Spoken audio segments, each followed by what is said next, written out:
From Hollywood, it's time now for... Johnny Dollar. Joe Parker, Johnny, Surety Mutual. Oh, hi, Joe. What's on your mind? A gorgeous doll named Dolly McLean. Remember her? Sure. The Champagne Dream Girl. Yeah. Dancing darling of the roaring 20s. Finally married Barnaby Cronin, didn't she? Right. And for a wedding present, he bought her the Circle of Fire. Oh, yeah. One of the 5 most beautiful necklaces in the world. Diamonds and emeralds. Worth $500,000. It's been lying in a bank vault for the last 10 years since Barnaby died. We carry the insurance. So? She's coming out of seclusion, Johnny, giving a party. Just like the old days, she says. May go on for a week. Her last fling. And she's going to wear the Circle of Fire. Uh-oh. Get the picture? Gallons of champagne, everything mixed up, crazy. And that old lady with $500,000 around her neck. Target. You've got a problem, Joe. Johnny, we've got a problem.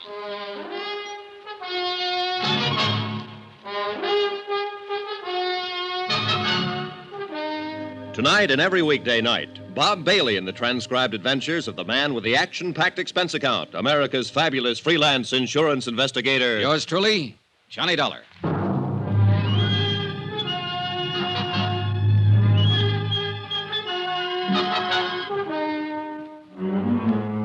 Expense account submitted by Special Investigator Johnny Dollar to the Home Office, Surety Mutual and Trust Company, Hartford, Connecticut. The following is an accounting of my expenditures during investigation of the Cronin matter. Item 1, $14.80. Transportation to New York and to the apartment of America's one-time dream girl. One time, a long time ago. How do you do? I'm Johnny Dollar. I believe Mrs. Cronin is expecting me. I'm Mrs. Cronin, and yes, I am expecting you. Won't you come in? Oh, thanks. I did have butlers and maids and such for years, scads of them. But since Barnaby passed away, I've just hibernated, you might say. Oh, in here, Mr. Dollar. Thank you. 10 years now in this same little apartment. As you can see, I've just been living like a little mouse. It looks very comfortable. Oh, I suppose it's comfortable enough, but... Oh, Sylvia, I'd forgotten you were still here. Mm-hmm. But not for long, Mrs. Cronin. Oh, no. Please stay. We'll have some tea or sherry or something as soon as... Oh, you two, do you know each other? No, I'm afraid we don't. Oh, but of course not. How could you? Sylvia, this is Mr. Dollar. Miss Blake. How do you do, Miss Blake? Hello. Mr. Dollar's here to talk to me about, something or other. I'm not quite sure what, as a matter of fact. It won't take but a few minutes. If Miss Blake would excuse us. Sure. Go ahead. Have at it. Well, if you'll come this way, Mr. Dollar. Don't you leave now, Sylvia. Not a chance. I just spotted your bottle of tea. I'll have 1 or 2 with soda, if you don't mind. What's so... Oh, I see what you mean. You young people. In here, Mr. Dollar. You by any chance Johnny Dollar? Yeah, that's right. Why, Miss Blake? Just wondered. Well, here's looking at you. And, brother, I wouldn't be in your shoes for $1 million. No? How about $500,000? That, I'll admit, might interest me. Well, shall we... After you, Mrs. Cronin. Thank you. Wonderful girl, a born comedian. Yeah, she's a scream. What is she, an actress? Oh, no, she writes things for magazines and things like that. Sit down, Mr. Dollar. She came to interview me one time. That's how I met her. I see. She wrote a piece about my necklace, the Circle of Fire. Sylvia Blake. Oh, sure. Articles about gems, famous stones, jewel robberies. That's her. Oh, she's fascinated by the subject. She's coming to my party. Oh. Why don't you come to my party, Mr. Dollar? Fine, I'd love to. In fact, that's why I'm here. Oh? Joe Parker over at Surety Mutual is kind of worried about this party, Mrs. Cronin. He's afraid you might invite people like me. What? I mean, people you don't know. You're a detective. In a way. I told Joseph how I felt about that. He's not going to send any detectives around snooping into things, spying on my guests, wearing the hats in the house. Huh? Oh, not that you're like that, of course. But it's the principle of the thing. Well, wouldn't you have a better time at your party if you knew you were safe? Mr. Dollar, it was at a party that Barnaby gave me the Circle of Fire. Our wedding reception. There were over 2,000 guests, 1,000 of them invited. And we danced. Oh, we danced all night. And the necklace was beautiful. And I was beautiful. Back then. True, but... And then afterward, at 4 o'clock in the morning, we drove through the park in a hansom. Just the two of us. And the driver, of course. And I wore the circle. And I was safe, Mr. Dollar. I was perfectly safe. Maybe you were just lucky that night. Barnaby was so wonderful. And he could make living so wonderful. Well, I don't doubt it. He was probably a man who could manage things pretty skillfully. He was running 2 railroads and a bank, all at the same time. Then I imagine he had no trouble arranging for your safety without even letting you know about it. You mean guards all around? It's possible. Yes, it is. He was like that. He never wanted anything to worry me. All right, Mr. Dollar. You win. Good. But it's only because of one reason. I like you. And I want you at my party. Thank you, Mrs. Cronin. Oh, you're going to love every minute of it. It's up in the Adirondacks. Our old summer place. Joseph told you, I suppose. Yes, he did. Mrs. Cronin. And the people I've invited, hundreds, literally. People I knew in the old days. Of course, a lot of them won't come, but, it was strange. So many of the letters came back undelivered. Mrs. Cronin. Oh, Sylvia, I didn't hear you. Come in. I'm the sneaky type. You've got a visitor. Says he's an old friend. Really? Well, I suppose I'd better see you. You'll excuse me, Mr. Dollar. Sure, go ahead. You and Sylvia talk to each other. I brung the bottle in case you're interested. Short on the soda. Right. She's on a cloud by herself. Of course, some of the invites to the party were undelivered.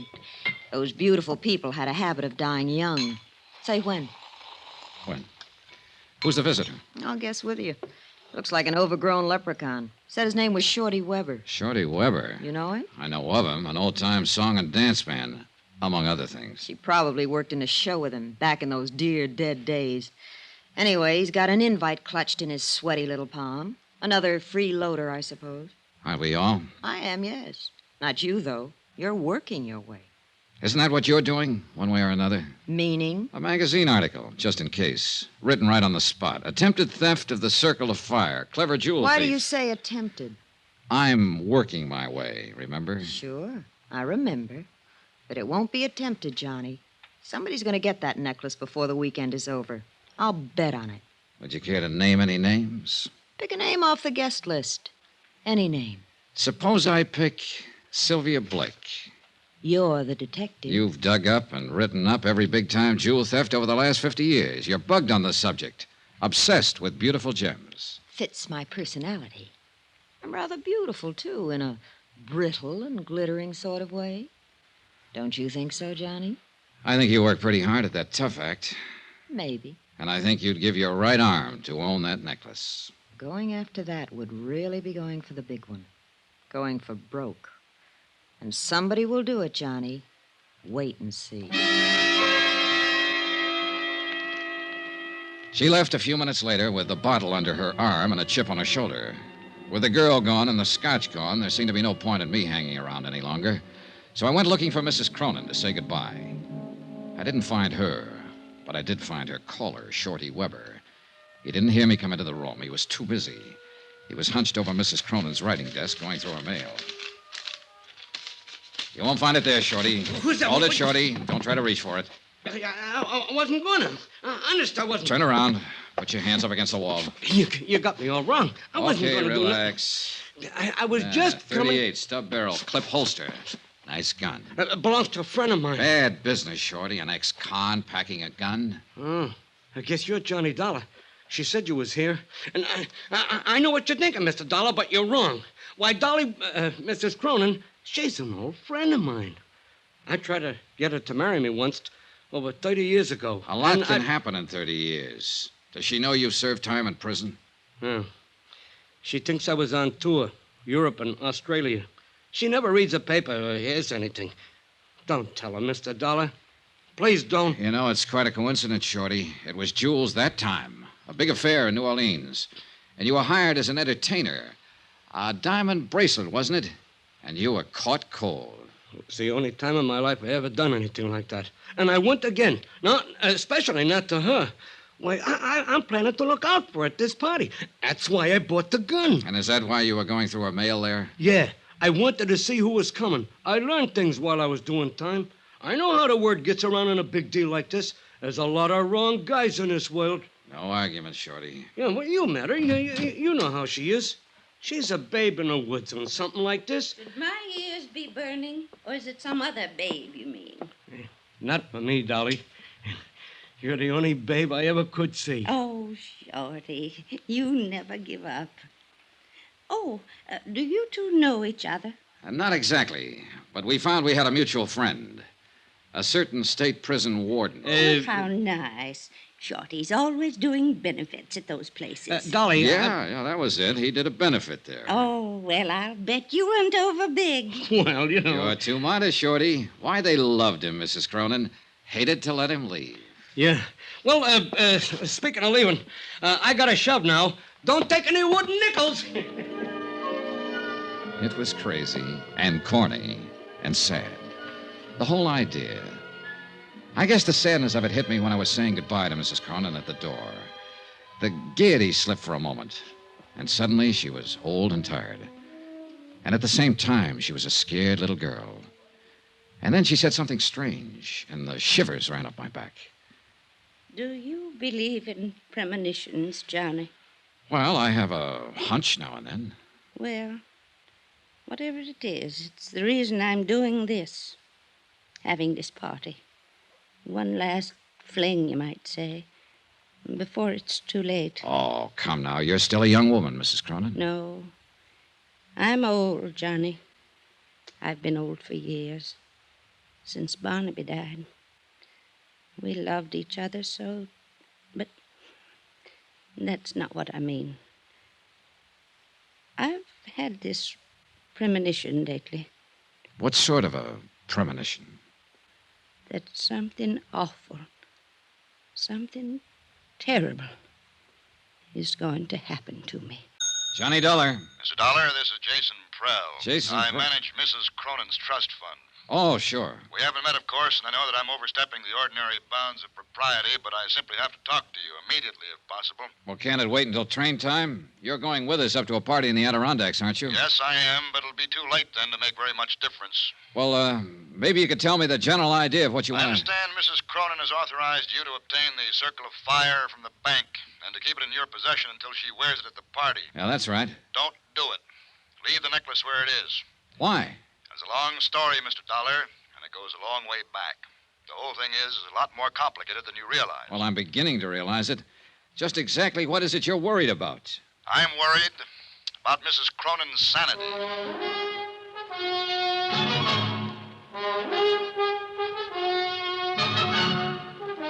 Tonight and every weekday night, Bob Bailey in the transcribed adventures of the man with the action-packed expense account, America's fabulous freelance insurance investigator. Yours truly, Johnny Dollar.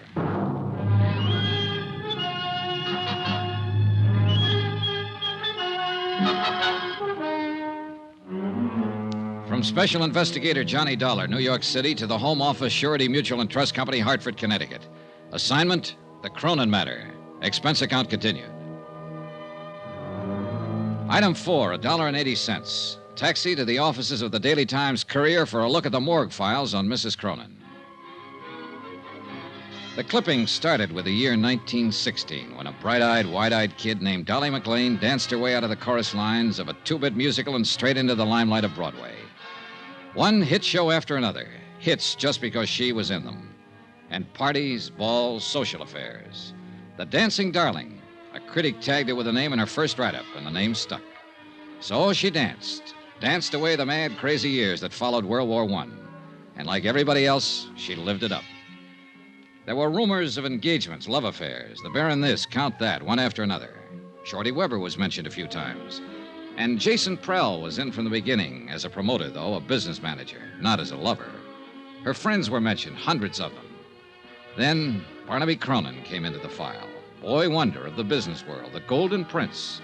Engagement, marriage, and Barnaby's fabulous gift to his new bride, a $500,000 necklace of diamonds and emeralds, the Circle of Fire. Then Barnaby's sudden death, Mrs. Cronin's seclusion. End of file. Expense account item 5, $24.30, transportation, hotel, and incidentals. And a taxi to the railway station to find the special coach Mrs. Cronin had chartered to haul her guests to the Adirondacks and to her roaring 20s weekend party. I purposely got there early, but one of the guests was even earlier. Mr. Dollar, wait. You are Mr. Dollar, aren't you? That's right, but I don't think... Jason Prell. Oh. I thought you might come down early to meet the bank messengers. Thank heaven you did. Well, I'm afraid I don't... Dollar, I've known Dolly McLean and Mrs. Cronin for over 35 years. All that time, I've managed her business affairs, arranged her personal contacts, been like a father to her. Yeah, I've read the newspaper clippings. Newspaper stories can be misleading sometimes. They build things up. Sensationalism. It's true, of course, that Dolly and I had some quarrels. Who doesn't? In spite of everything, I was still her best friend. Go on. I know Dolly, know her better than anybody else in the world. I know how she's gone downhill since Barnaby died, especially in the last year or so. And I know this whole idea is the worst possible thing she could do. Have you tried talking to her along that line? She won't listen. She's dead set on it. I'm hoping you can help. How? Point out to her how dangerous it is to go off into that isolated place with a piece of jewelry as valuable as a circle of fire. It's worth a fortune. Somebody's bound to try to steal it. I still don't get what you're driving at, Mr. Prell. But I just told you. It's the risk that's involved. To whom? Mrs. Cronin, of course. She knows about the risk. She's willing to take it. She doesn't know what she's doing. Hey, you said something on the phone about her sanity. Are you trying to imply that she's... No. Not yet. But she's not well. She's burned herself up back in those early years, and she hasn't much left. The only thing that keeps her going is a crazy kind of belief. Belief? Dolly believes in people. So do I, Mr. Prell. Well, yes, of course. But Dolly's whole thinking hinges on it. All the people she knew back in the heyday, the people she calls her friends, in her book, they can do no wrong. She lived in a dream world, still does, like a fairy princess. But it never really existed. Things weren't like that back in those days, Mr. Dollar. So I've heard. Most of the people she thought of as friends were only trying to use her. Barnaby and I would block them off, take care of things when things had to be done, and let her go on living happily in her never land. And now, that's the only land she has to live in. Is that what you mean? Exactly. Why, some of those friends would cut their mother's throat for a tenth of the value of the circle of fire. Those are the guests she'll have at their party. Well, I've already been told once that somebody will steal that necklace before the weekend is over. Do you want to add your prediction? I think somebody will try. And that's all that's needed to start that dream world of hers falling apart and to make her face things the way they are. May I ask you a question, Mr. Prell? Oh, yes, of course. This trust fund you're managing that her husband left for her, just how big is the setup? Barnaby Cronin was a wealthy man, Mr. Dollar, but he had his ups and downs like every business investor. The capital is adequate for her support, but not much more. Is the necklace a part of the trust capital? It's her own personal property. Otherwise, I could have prevented it from being taken from the bank. You have complete control of the trust, then? Yes. Barnaby knew that she had no understanding of business matters. I see. She's old, Mr. Dollar. Older than her years. Tired. All that keeps her alive is her belief in the past. Yeah, her dream world, where everybody loves her and protects her, where she's still a dancing darling. And if that dream world is destroyed, she'll be destroyed along with it. Now, phone the bank, Mr. Dollar. Ask them not to bring that necklace here. I'm afraid they think I was crazy. Why? Because I've got it with me, Mr. Prell. I picked it up myself 2 hours ago. Then heaven help us all.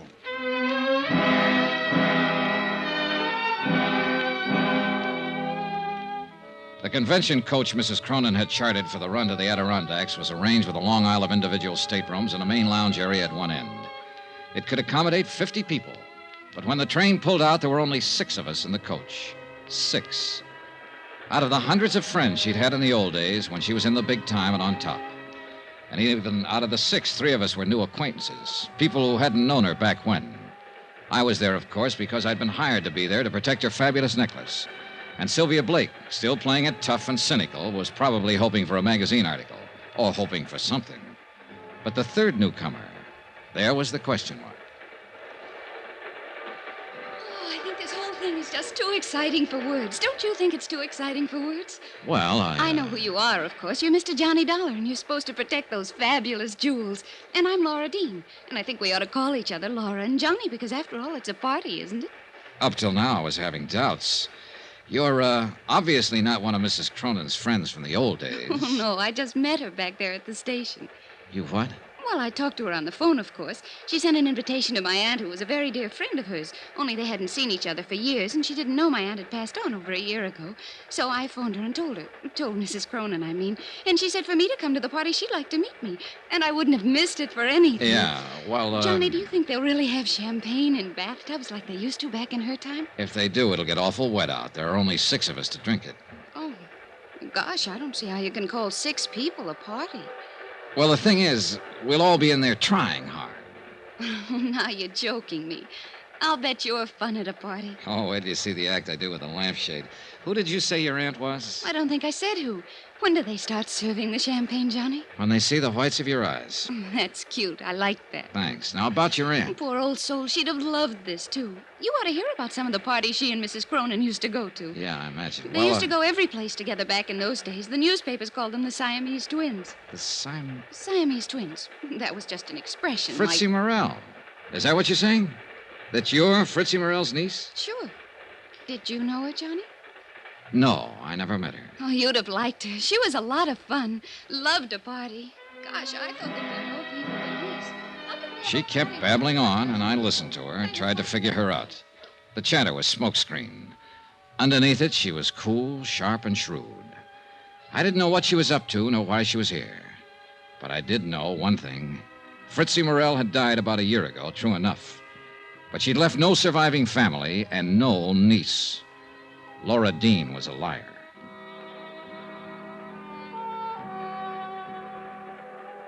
I hadn't seen Mrs. Cronin since we pulled out of the station. She'd greeted us, then gone right to her stateroom and stayed there. And when I saw Jason Prell come hurrying from that direction, I could read the look on his face even before he reached me. Mr. Dollar, please. Mrs. Cronin? Yes, go to her at once. What is it? What's wrong? She was suddenly taken ill, very ill. Hurry.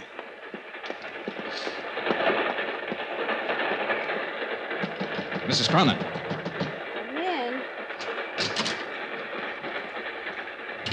Oh, I'm all right now. Oh. It was just nerves. I've had it before. My doctor in New York gave me some tablets to take whenever... Are these the tablets? This bottle here? Well, yes. You know what they are, Johnny? Yeah, I know. All right. So he does say it's my heart. But he's wrong. It's just nerves. Yeah, sure. That's not why I sent for you, Johnny. You have the necklace. Yeah. Want to see it? No. I'll wait until it's time to wear it. Johnny, I've written something here. I'm going to sign it, and I want you to sign as a witness. Well, all right. Unless you'd rather have Jason Prell. Jason would argue about it. There. Now you sign. There you are. Keep it for me. Do you mind if I know what I've signed? Of course not. Read it if you like. In the event of my death, I, Dolly Cronin, being of sound mind, bequeath the necklace known as the Circle of Fire to Sylvia Blake. Sylvia loves jewels. She'll appreciate it. Yeah, I imagine she will. She's not to know about this, you understand, because, of course, it'll be years before she gets it. Oh, sure it will. Now, you'd better try to get some sleep. I'm going to. And thanks, Johnny. It was nothing. You know something? I was heartbroken when they didn't show up at the station. All my old friends. But I've been lying here thinking, and I've finally figured it out. Oh? They all went on ahead. They'll be waiting at the house. They're trying to surprise me. Don't you think so, Johnny? I said, yes, I thought so. But I was lying because I didn't think so. But she was still a dancing darling, and she had that way about her. You wanted to protect her. I didn't go back to the lounge. I walked down the corridor to my stateroom. It was night by then, and the corridor was only dimly lit. My stateroom was dark. When I opened the door, I caught a bare flash of movement. Too late. Oh!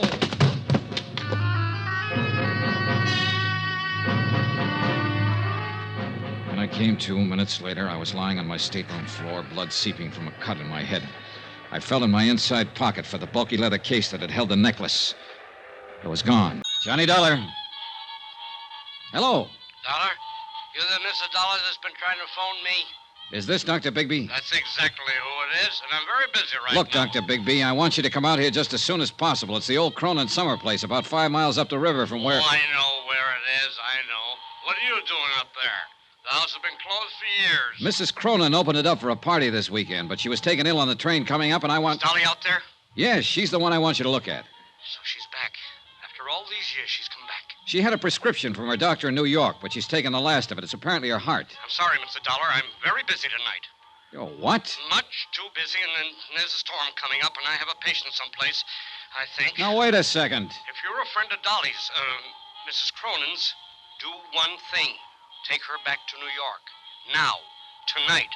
Get her out of here. Fast. Before it's too late.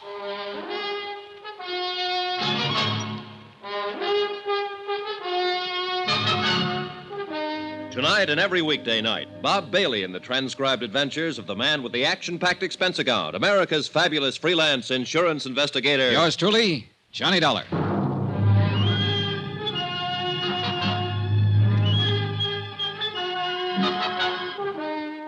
From Special Investigator Johnny Dollar at Wells Falls, New York, to the Home Office, Surety Mutual and Trust Company, Hartford, Connecticut. Assignment, the Cronin matter. A $500,000 necklace.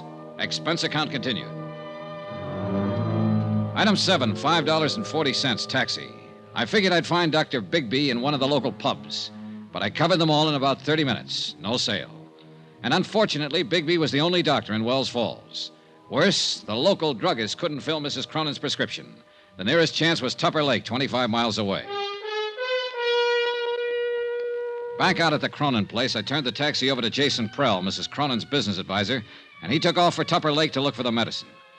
Then I went looking for Mrs. Atherton, a village woman who had been housekeeping on the estate since the place was built. I found her in the kitchen. Storm's brewing up, coming out of the mountains. It'll hit us before morning. They always come in the night. I guess you've seen a lot of storms in these hills, Mrs. Atherton. Lived here all my life, never been out of them. It's Miss Atherton, not Mrs. Oh. She's the missus up in the bed, even if she is a widow. Little Dolly, Mrs. Cronin, till death do us part. Did you know Barnaby Cronin, Miss Atherton? Yes, I knew him. Of course I knew him. I worked here. Oh, yes, you were here then. What kind of a man was he? Like any other man. Not according to Dolly, Mrs. Cronin. She apparently worshipped him. Still does, in fact. Dolly's always worshiping something. Everybody was always worshiping her. She had us all dancing to her tune, and without even trying. You knew her back then? She was born and raised here in the village. I thought everybody knew that. No, that's what I missed. Well, we used to work together, waiting tables at the summer hotels around here. That's where Jason Prell saw her. Told her she ought to be on Broadway. She left the town the next week.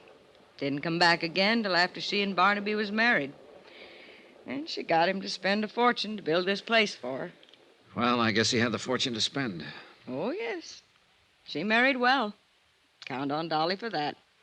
Always got whatever she wanted and never even had to ask. Things were just given to her, always. Yeah, probably so. But she's been pretty generous herself. Like keeping you on here, for instance, when the house has been closed up for years with nobody using it. Oh, she's the dancing darling, all right, right to the end. Well, now, if you'll excuse me... There was something else I wanted to ask you, Miss Atherton. I'm not one to talk ordinarily, but you got me started. Well, this is not about Mrs. Cronin, at least not directly.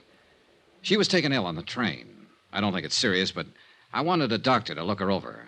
The only one in the village seems to be a man by the name of Bigby. Bigby? He's the coroner here, but he's not a doctor. No? No, not anymore. Still calls himself one, but he lost his license 10 years ago. He's a drunken sot. Yeah, I kind of figured. But he sobered up fast when I told him on the phone that the patient was Mrs. Cronin. He refused to come out, told me to get her away from here fast, and then he hung up on me. Forget him. He couldn't do her any good. But I'd like to know why he acted that way. Do you happen to know any reason? Bigby is a drunk. Who knows what his reasons are? I thought you might. Better ask him. What difference does it make anyway? He can't help her. Nobody can. What do you mean? She's come back, finally. For the first time in all these years. Took sick on the train. That wasn't any surprise to her. She knew it was going to happen. Well, I guess she halfway knew. She knew. It's like with an animal. When it's hurt or sick and it comes home to die, and that's what she's done. She's come home to die. No, I think you're wrong there, Miss Atherton. I don't think she's anywhere near that sick. Barnaby didn't think so either when he came back here to die. Barnaby died here? Yes, in this very house. A heart attack, it was called. He came up on the afternoon train and... That's strange. It was the same kind of night. A storm like tonight. Strange how things move in patterns. Were you here with him, Miss Atherton? Barnaby died alone. And the doctor? Bigby? Miss Atherton, was the doctor... I'm sorry. I was thinking. The bridges were washed out. Bigby didn't get here till the next morning. Wouldn't have mattered. He couldn't have done anything. Nobody could have. When it's time for a thing to be done, it's done. Nobody can stop it. Nobody. It was a strange evening, ominous and oppressive, with a feel of violence in the air. Even the house itself added to the feeling.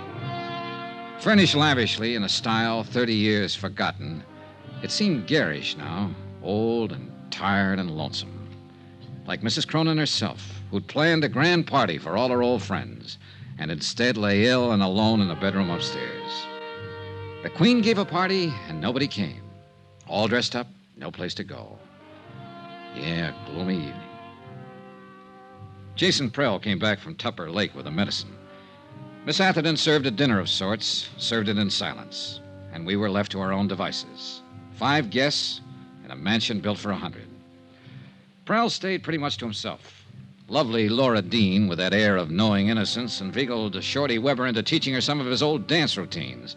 And they cranked up an old phonograph in the music room. And me, I just stood at an open window and watched the rain come down and tried to think. That's the perfect touch. It's exactly what the evening needed. That music? Now, Sylvia. Really cornball, isn't it? No, Johnny. I meant the thunderstorm. An isolated old mansion, fabulous necklace of diamonds and emeralds, weird housekeeper, a hostess lying ill, and now rain. Shades of a House of Usher. That'll make a good lead for your magazine story. I should have stayed in New York and just written it, not lived it. Oh, I thought you were the big take-a-chance girl, Miss Blake. Danger, mystery, adventure. Don't those things appeal to you? Maybe. Is there any of that lying around somewhere? There may be, before the night's over. Well, all I can see at the moment is sheer boredom. You have to know where to look. In the bottom of that Scotch glass, for instance? Oh, just killing time. Oh. I've been wanting to ask you, Johnny. How'd you get that cut on your head? It's a long story. It happened on the train, I know that. You didn't have it when we left. A sudden stop. I fell over my suitcase. Sure you did. Backwards. Huh? It's on the back of your head. Somebody made a try for it, didn't they? On the train coming up. Well, I don't know what they were trying for. There wasn't time to ask. Maybe they even got it. That's the way you were betting, wasn't it? That it wouldn't be just an attempt. That somebody was going to get it and get away with it. Did they? Is that what happened? Is it gone? All right, just stand there and grin then. Oh, rain. I'm going back to the city tomorrow. You are? Well, don't smother me with your pleading. No, stick around, Sylvia. Things may get better, including the music. You know, in a way, I hope somebody did get the Circle of Fire. Why? What good is that fabulous necklace doing her now, lying up there? She's had everything she ever wanted. Life's been too easy on her. She doesn't deserve it. She ought to lose it. Her life or the necklace?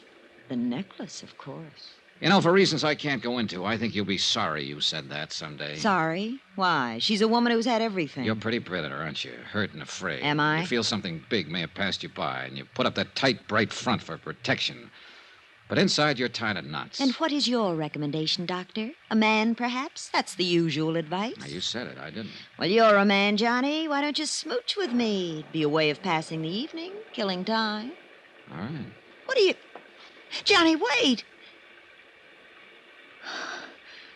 Johnny, why did you do it? Because you wanted me to, and because I wanted to. Adventure, mystery, danger. Who's bored? Who's going back to the city? Those doctors are right.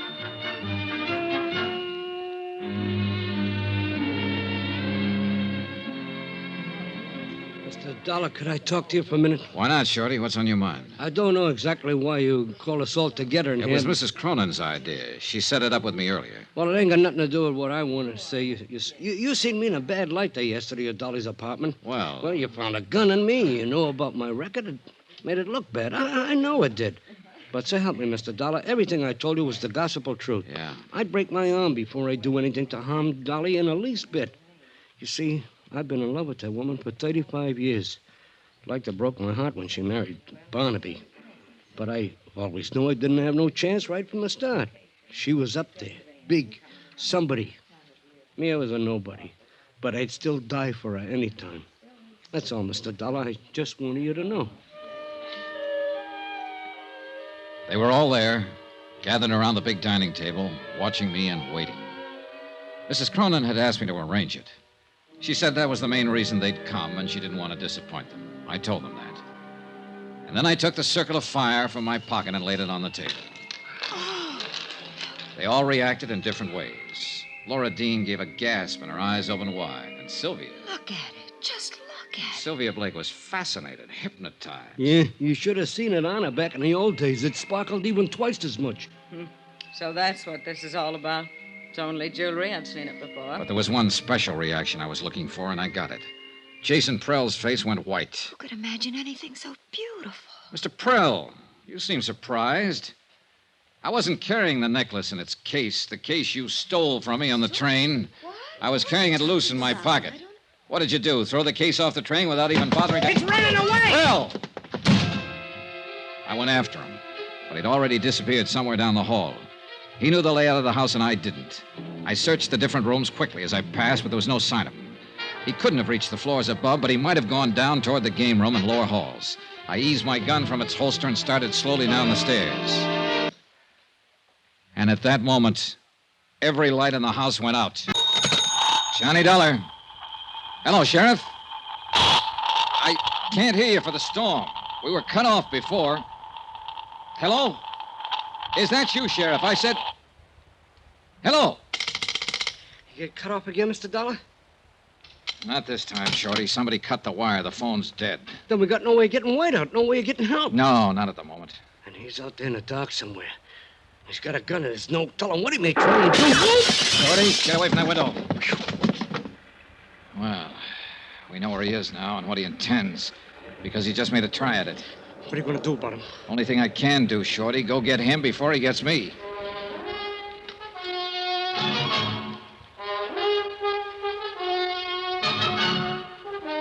Tonight and every weekday night, Bob Bailey in the transcribed adventures of the man with the action-packed expense account, America's fabulous freelance insurance investigator. Yours truly, Johnny Dollar.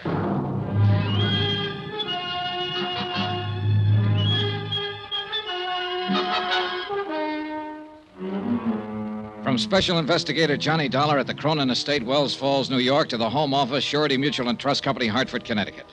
Assignment, the Cronin matter. Protection of a $500,000 necklace. Expense account continued. Item 10, $135. One tweed sport jacket to be purchased on my return. Both lapels and one shoulder ripped by a bullet. Also one pair of slacks to match. Destroyed a few minutes later in the mud, slush, and underbrush in the grounds of the Cronin place while pursuing a suspect who'd already tried twice to kill me and who made a third go at it when I stepped out of the side door of the house. Shorty, away from the door, quick. Whew, boy, that was close. Yeah, he could see the door opening, but he can't see us, not in this mess. He's desperate. He's shooting blind. Look, Shorty, why don't you go on back in the house? There's no reason for you taking chances like this. You're taking them? With me, it's a job of work. I get paid for it. I told you earlier how I felt about Dolly, I mean. I don't know what Jason Prell's game is, Mr. Dollar, but if it's against her, then I'm against him. I'm staying. All right, it's up to you. Thanks for giving me my gun back. Emergency, that's all. You've got a prison record, Shorty. You know what it means if you're caught with a gun. Yeah, I know. Hey, good. I figured Prell would give himself away if he kept that up. I got him spotted now. Where? At the base of that tall pine, a little to the left. Watch for it, the next flash of lightning. There, yeah, now I see it. I know the one you mean. Then stay here and keep him pinned down. It's a good spot. You've got cover from the wall of the terrace there. What are you going to do? Circle around and come up beside him. Just throw a shot at the base of that pine tree now and then. Keep him tied down. Keep him busy. You got it? Right. And good luck. I left the shelter of the house and started edging through the shrubbery. The undergrowth was a regular jungle. It would have been impossible to slip up on Prell without his hearing if it hadn't been for the storm. Shorty Weber fired now and then at the pine tree. And twice Prell fired an answer. Jason Prell, so-called friend of old Mrs. Cronin, knew I had him tagged. At first, I'd been guessing mainly, but he didn't know it. And he'd lost his head and made the guess prove out. And now he was apparently ready to risk murder or death rather than face a prison term. I was within 30 feet of him. He hadn't heard a sound. He was still firing at Shorty over on the terrace. His back was turned partly toward me. He didn't know I was near, so I leveled my gun. Get your hands up, Prell. Drop that gun. You're covered. He whirled, peering into the darkness of the bushes, trying to see me. He knew I was close, but he couldn't tell where. He raised his gun, started to turn, and I'm not quite certain what happened next. The light was bad, and I could hardly see him. Whether he stumbled accidentally or what is something I'll never know. All I know is that when I walked over to him, he was dead.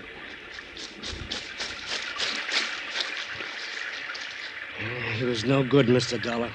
I always thought so, but Dolly swore by him. He had her fool. What about Barnaby, her husband? He couldn't stand Prell at first. Later, they got us thick as thieves. Yeah. Well, it's a mess, Shorty, a real mess. Old things that should have stayed dead and buried on the bottom, they're all coming to the surface now. Tell me something, Mr. Dollar. Yeah? What about Dolly? Is this thing going to kick back on her? Will she get hurt by it?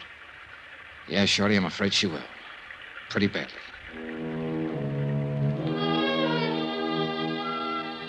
It was deep into the night, edging toward dawn, when I got back to the house. I changed out of my wet clothes, went to the game room, and got Dolly's necklace from under a chair cushion. I'd stuck it there when Prell had pulled the main switch and put the lights out. Then I went upstairs to look in on Dolly Cronin, quietly, just to check. But it didn't work out that way. Johnny, is that you? Yeah. I didn't mean to wake you. Oh, you didn't. I've been awake most of the night. Come on in, Johnny. All right. How are you feeling? Oh, just fine. There's nothing wrong with me. I feel fine. Good. Isn't Laura Dean a nice girl? Huh? Yes, she is. And I'm glad she came. Company for you, Johnny. Oh, yeah. Quite a storm we had, wasn't it? Oh, it was beautiful. All that lightning, wind, and the thunder. Oh, I haven't seen such a beautiful storm since I was little. Johnny, thought I heard shots a while ago. Shots? Outdoors, off toward the woods somewhere. Oh, it might have been lightning, thunder. Sounded like a gun, like somebody shooting. Well, sound plays funny tricks up here in the mountains. I guess so, but... Well, I've been thinking back over the past so much that makes the present a little unreal. I'm afraid the past is about all I have left now. Now, don't be so quick to sell this future of yours short. You've got a lot of years yet, good years. Well, I had a lot of good years. Good friends, good times, a good life. And best of all was Barnaby. You loved him very much, didn't you, Mrs. Cronin? I worshipped him. He was perfect. He never did a wrong thing in his life.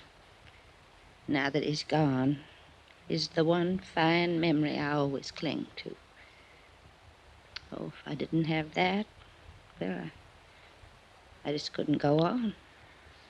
Well, then let's hope you never lose that memory. Of course, there were other good friends, too, over the years, like Jason Prell. He is so quiet and withdrawn, it takes a long time to get to know him. But he's been such a good friend to me. He's so patient with all this silly ignorance of mine about business problems. Yes, I'm sure he has. I just don't know what I'd do without him. Yeah. Now, don't you think you'd better get some sleep? In a little while. You know, Johnny, it's funny how things work out. In what way? I was born and grew up right here in this village. Yes, your housekeeper, Miss Atherton, told me the two of you were girls together. We were inseparable. Like I said, I grew up here and then I went away. And Barnaby and I came back and built this house, and we went away again. There were always so many places to go, new things to do. It's a big world, isn't it? And finally Barnaby came back for the last time and died here. All alone, poor boy. And now I've come back, the place where I was born. Everything finally comes home, doesn't it, Johnny? Yes, nearly always. I'm very tired. I think I will sleep now. Be good for you. The necklace, Johnny, do you have it with you? I sure do. Here you are. So beautiful. And so many memories. All so long ago. Put it on me. Will you, Johnny? Of course. Raise up now. Just a little. There. How do I look? Sweet enough to kiss. Well? Nice. You go to sleep now. Yes, sir. I'll only look at the necklace for 1 minute only. Then I'll take my pills and go to sleep. And then I'll dream up a dream. A great big dream. Good night, dancing darling. It's been a long time since anyone called me that. A long, long time. Good night, Johnny. And thank you. I left her and went downstairs and rustled myself a pot of coffee. I sat down by an east window and drank it cup after cup and watched the morning sun come up. Dream a big dream. Well, before many more hours, she was going to need a big dream. There was no way of keeping it from her, all of it. The fact that Jason Prell was dead, shot, that he'd attempted murder and tried to steal a necklace. And worst of all, that her beloved Barnaby had probably been as big a crook as Prell. Is it all right if a girl who can't sleep sits this one out with you? Sure. Pull up a chair, Laura. Like some coffee? Just black, thank you. I guess it wouldn't do much good to ask you what's been going on around here all night. Something has? Like I said, I guess it wouldn't do much good. Here's your coffee. Oh, thanks. That's how I found you. Just followed the smell of this coffee. Good. I guess if I said I heard somebody shooting up the place during the storm, you'd just say, really? Never used the word. And I guess if I showed you that broken window over there, you'd say maybe a pigeon flew in. Might, if I happen to think of it. I'm sorry all this kept you awake. No, don't apologize. I probably wouldn't have slept anyway. Why not? Guilty conscience? Don't be silly. I didn't even do it. Do what? Whatever it is I'm supposed to feel guilty about. Lying is what I had in mind at the moment. Oh, I do that all the time, but I never feel guilty about it. I just call it making up things. Like claiming you were the niece of Fritzie Morrell, Mrs. Cronin's oldest friend. Gosh, count my windpipe. Like claiming you're Fritzie Morrell's niece. Mostly I drink tea, but you already had the coffee Like made. claiming you're Fritzie... All right. How'd you find out? Nothing very spectacular. She just didn't have a niece. I wasn't sure, but I thought she must. Everybody her age has at least one niece. What was the idea? Well? Well, I lived in the same rooming house she did. She liked me, talked to me a lot before she died last year. So when the invitation came last week, I got the idea of going as her niece. I didn't mean any harm by it. I just wanted to go to the party. All right, relax. That's about the way I figured it. Well, it turned out to be quite a party, didn't it? I hope I never see another one like this. Johnny, what's wrong with her? It was Miss Atherton. I got up slowly from my chair as she walked toward us and then stopped a few feet from the table. Her eyes were fixed on something far away, and the look on her face was strange and grim. I think I knew even before she spoke. Mrs. Cronin is dead. Johnny Dollar. Dr. Bigby here. Dr. Bigby. I'm asking you for the second time now to come out to the Cronin place. I told you last night, Mr. Dollar. The circumstances are different now, a lot different. We don't need a doctor. We need a coroner. A coroner?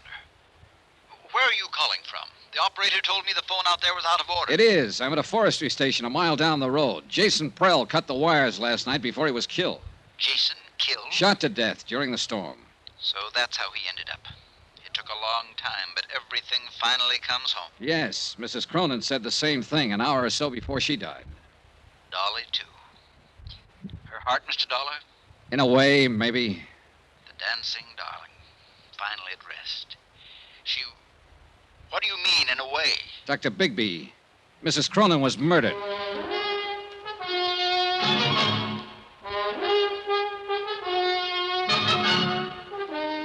Tonight and every weekday night, Bob Bailey in the transcribed adventures of the man with the action-packed expense account. America's fabulous freelance insurance investigator. Yours truly, Johnny Dollar.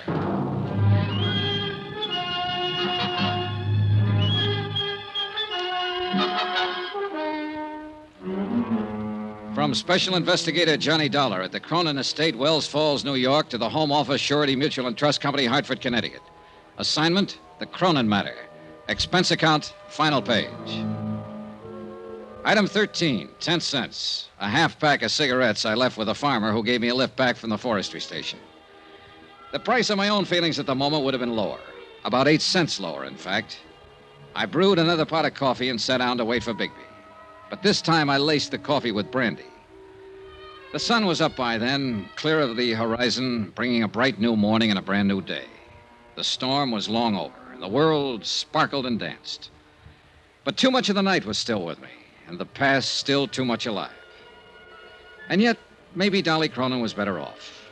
She was a part of that past now, where friends were always true, and every minute of life was even more wonderful than the last one. And where she was still and forever, the dancing darling. Good morning, Johnny. Oh, hi, Sylvia. I'm in the coffee business this morning. How about it? Please. Having yours with cream, I see. Yeah, bad night. Shall I make yours the same way? Right. I had a bad night, too. Thanks. You look real beat, Johnny. Couldn't be any beater. Something pretty terrible happened last night, didn't it? Yes. Jason Prell is dead. Oh. And Dolly Cronin is dead. Oh, no. I loved her, Johnny. I didn't mean what I said last night about life always having been too easy for her, and you were right. It was just being frustrated, tied in knots and covering up. I loved her. She was sweet. Yeah, she was quite a gal. She had something, I don't know. She had love. She loved people, and they loved her in return. Maybe so. Anyway, I guess this belongs to you now. The necklace? The circle of fire? What do you mean it belongs to me? She made a will last night. I witnessed it. She left the necklace to you. I just can't believe it. Johnny, can I put it on? Why not? It's yours. She wanted you to have it. You look good in it. I just can't believe it, Johnny. Well, before you get carried away too far, maybe you'd better brace yourself. Oh, it's not mine after all. Oh, it's yours, all right. But it's not real. What? It's a good copy, worth maybe $400 or $500, but that's all. Well, I don't understand. It's so well known. The circle of fire. It's been written up over and over. Yeah, from old records. But nobody's really examined it for years, since before Barnaby Cronin died. It's been locked up in a bank vault until I took it out. Was there ever a real one? Yes, originally. But it was broken up and disposed of years ago. Jason Prell knew it, was in on the substitution, I suppose. That's why he was so desperate to steal it from me and get rid of it before I found out it was a copy. He knew that if that deal came to light, it would call attention to some of his other activities, worse ones. What do you mean?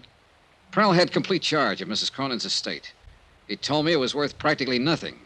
But according to records I saw in New York, it amounted to over $1 million in the beginning. He was stealing her blind all these years. Oh, it was easy. She was alone in the world, knew nothing about business. She trusted him, thought he was her friend. She trusted everybody, much too much. Well, she sure trusted the wrong ones, including her husband. Barnaby? Sure. Who do you think disposed of the necklace and slipped her a copy after making such a big deal out of his fabulous wedding gift? A phony. And she worshipped him. The king. In her book, the man who could do no wrong. Well, in the business book, he didn't do much else but wrong.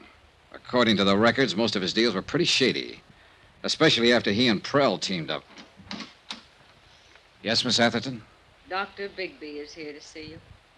All right, show him in. Mr. Dollar, I wouldn't believe too much of what he says. He's a chronic drunk. Yes, I remember you telling me. Show him in. Yes, sir. Well, I was just thinking, Johnny. Mrs. Cronin didn't know any of this, I assume. no, she was safe in her dream world. And she thought she was giving me the real necklace. That's right. It's crazy. And kind of wonderful, isn't it? Just like that, she gave me something she thought was worth $500,000. Just because I was nice to her and liked her. You know something, Johnny? What? I'm just as glad it is a copy. It's beautiful, and I love wearing it. I'd have been scared of the real one. And I'll always remember that, like that dream world of hers, she thought it was real. One more question left, but a big one. The question of murder. And I already had the answer. I was sure of it. And I knew there was nothing I could do about it. Dr. Bigby was a man under 60, but he looked years older, a harried man, tired and worn. He sat down for a moment and we talked. And I began to realize that here was another man who'd been under Dolly Cronin's spell, and who was shocked and hurt by her dying. It was a remarkable thing and a difficult one to explain, Mr. Dollar. Like many another, I suppose, I often wondered why I felt the way I did about her. It was a sort of magic she had. Yeah, I know. Even as a girl here in the village, she had that same power and had it without knowing it. Everybody loved her. No, not quite everybody. At least one person didn't. Yes, you mentioned on the phone the word murder. That's right, Dr. Bigby. Who killed her? A man we can't touch because he's already dead. Jason Prell. Well, he's done about everything else, I guess. I wouldn't put it past him. What do you base it on, Mr. Dollar? A bottle of pills. Prell supposedly went to Tupper's Lake last night and got a prescription filled for Mrs. Cronin. She took some of it this morning, an hour and a half before she died. There it is. I'd seen the bottle on the train coming up with a few tablets left on the same prescription. And these are different. Well, you're right on one count, Mr. Dollar. Those aren't what the prescription calls for. What do you mean, one count? I talked to the druggist at Tupper's Lake on the phone last night. He told me about Jason being in. All right, it still stands. He had the prescription filled and then changed the tablets, substituted these. It's possible. Would you happen to know what they are without having them analyzed? I've got a pretty good idea, but I'll wait until I've examined her before I'll say positively. Mr. Dollar, I'd like to explain why I wouldn't come out when you called me last night. Yeah, I wish you would. I'd been drinking. So I gathered. I'd been drinking that other time, too, and I'd made a mistake. I didn't want to make another one. Just what do you mean? When Barnaby Cronin died here, I signed the death certificate. Yes, I know. I hadn't treated him. He was dead when I came out. I called it a heart attack. I was drunk, and I was wrong. Barnaby was poisoned. Go on. I didn't suspect it until later, and then I was afraid to do anything about it. I'd signed that certificate, and I knew it would break me. So I kept still, and I consoled myself with drink. And finally, it broke me. So the same end result was achieved. Look, Dr. Bigby, if Barnaby Cronin was here alone, then how was he poisoned? Alone? He wasn't alone when he died. She was here with him. Mrs. Cronin? Of course not. Why do you think he was always making trips up here, always by himself? I didn't know he was. For years, every week or two, the whole village knew about it. She was here with him that night. She's the one who called me, asked me to protect her good name. She's the one who poisoned him. And now she's had another try with the same poison. But why? Ask her why. Ring for her and ask her. That won't be necessary.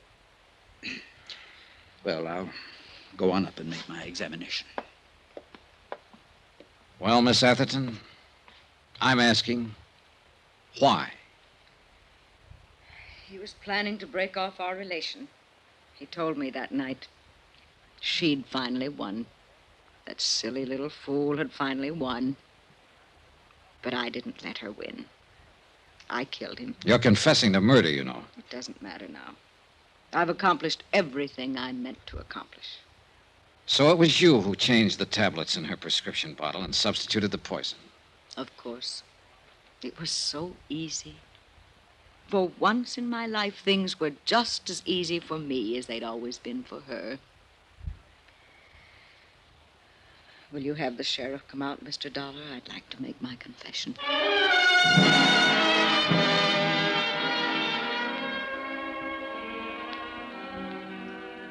It's odd how things work out sometimes, Mr. Dollar. Yeah. Mrs. Cronin said something like that last night. I was pretty certain when you showed me the tablets, but I wanted to make my examination first. What do you mean? After Barnaby died and I started to suspect Miss Atherton, I managed to steal the poison from her in order to analyze it. I substituted harmless tablets of the same general appearance. And those are what she's kept all these years? What she gave to Mrs. Cronin? That's right. They were perfectly harmless. But in that case... Dolly Cronin died from a heart condition. The tablets had nothing to do with it. In a sense, Dolly died the same way she lived, from natural causes. Expense account item 14, $83.90. Incidentals and transportation from Wells Falls back to Hartford. Expense account total, $263.30. End of account, end of report. Remarks? The insurance angle here seems a little muddy. Premiums were paid for years on an item that didn't exist. And yet, no claim was filed and none will be. So, well, I leave it to your legal eagles. Me, I'm beat and tired. Maybe a little sad. I've come out of this with a kind of nostalgia. And for a time and place I never even knew. And I'm halfway in love with a girl back in that time and place. A girl I've never seen. Oh, sure, I know. It's a dream world and a dream girl. And none of it exists. But it's too bad. I wish it did. Because she must have been a honey. A real sweetheart. A dancing darling. Yours truly, Johnny Dollar.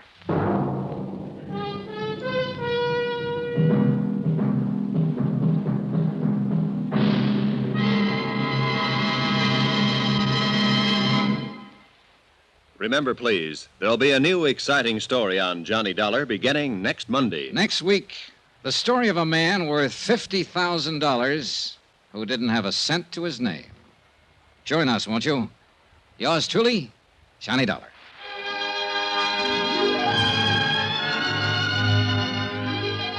Yours truly, Johnny Dollar, starring Bob Bailey, is transcribed in Hollywood. Written by Les Crutchfield, it is produced and directed by Jack Johnstone. Heard in this week's cast were Virginia Gregg, Shirley Mitchell, Vivi Janis, Barbara Fuller, Benny Rubin, John Daner, and Parley Bear. Musical supervision by Amerigo Marino. Be sure to join us on Monday night, same time and station, for another exciting story of Yours truly, Johnny Dollar. Roy Rowan speaking.